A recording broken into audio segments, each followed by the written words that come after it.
Been a major drug bust in Madison County this week thanks to the work of a task force there. The task force arrested 6 people from both Richmond and Detroit. They also seized drugs, cash, and guns. WKYT photojournalist Darnell Crenshaw talked with detectives and with Richmond's mayor about the importance of getting drugs off the streets.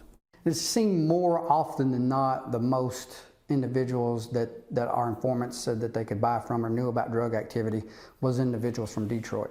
So what attracts a Detroit drug dealer to Richmond? And of course, you know, Detroit coming down into Kentucky or Richmond, it's not that far away. We're on a major corridor with those major cities.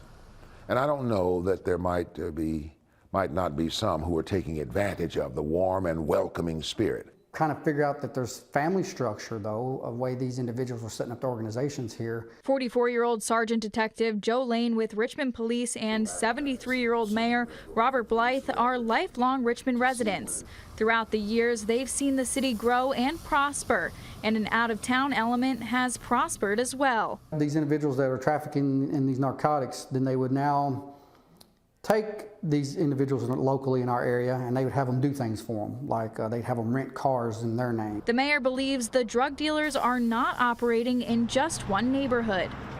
I see this on all sides of town and all economic levels of town. That's why I use the term a strategic takeover, and it greatly concerns me.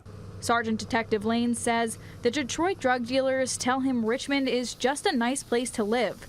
They go on to say even the cops here are nicer than back home. Hey, the worst that Richmond has to offer is still 1,000 times better than where I'm from.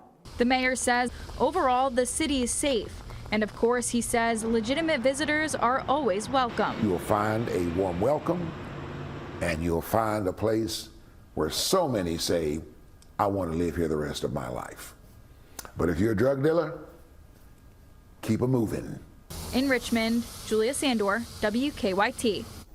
And Detective Lane says other drug dealers from Ohio have moved in as well. The mayor says the city is looking for solutions to lower the number of addicts by building a men's and women's rehab center.